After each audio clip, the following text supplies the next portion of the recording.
Once again, there is news of yet another major retailer laying off hundreds of employees. This is unreal, and we are certainly living in uncertain times. Today, I'll be discussing 5 key components of financial planning after being laid off. A sudden layoff or loss of a job has immediate impact on one's finances, and a recent survey by the U.S. News and World Report found that over 40% of Americans don't even have enough savings to cover $1,000 of emergency expenses. This statistic emphasizes the lessons of financial planning and the need for an emergency fund. As we have seen by the volatility of the job market, nothing is for certain. And now, more than ever, is the time to start putting away funds for a rainy day. Before we jump in, don't forget to comment, like, and subscribe for more Talk Time Life Unscripted. Before we get into the 5 things you can do after being laid off, there are a few tips on actions you can start now before a layoff happens. You can start by building an emergency fund, which is something I am very glad I did. There were whispers around my previous company over the past year that these layoffs were coming. And at the time, I thought, my role was safe and I wouldn't be impacted. But as the whispers turned into loud conversations, I started thinking, I need to start planning for a rainy day and build up my savings. My goal was to try to save between 2 to 3 months worth of living expenses, which is not easy to do. And I know that not everyone can, but I had to start small in order to think big. Another thing you can do is to evaluate your debt and start now cutting unnecessary expenses. My biggest weakness was streaming, and those were the first to go as soon as I got wind of pending layoffs.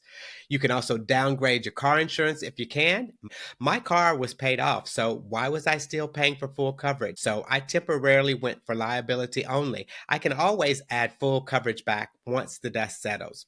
Take that extra money you save by cutting expenses and tuck it away somewhere safe.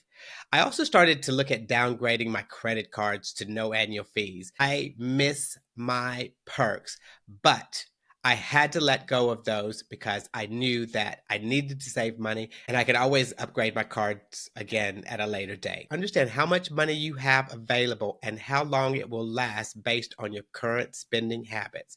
Understanding this will give you an idea of how much financial cushion you'll need while you're looking for another job.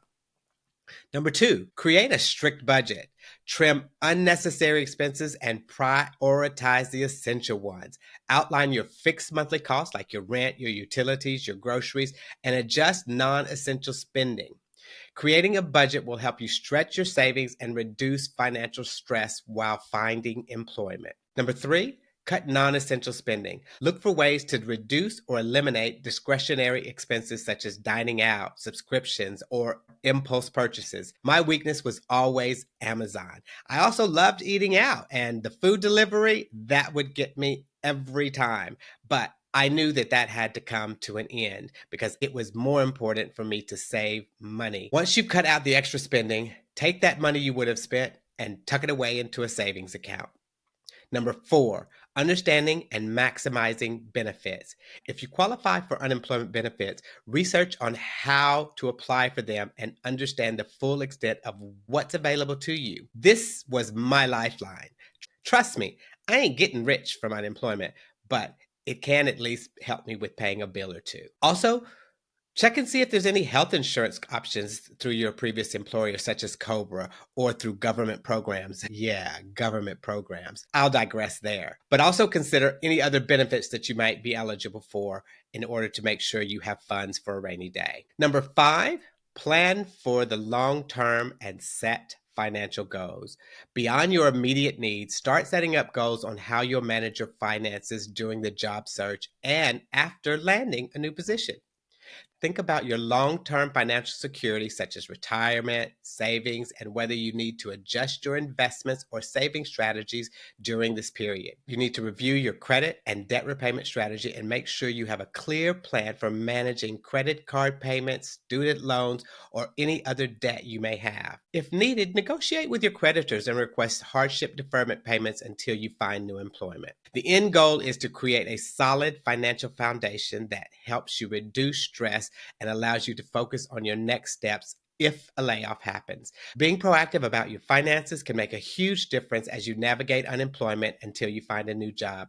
I know that not everyone has the means to immediately start a savings account, but if you can and have not started yet, now is the time.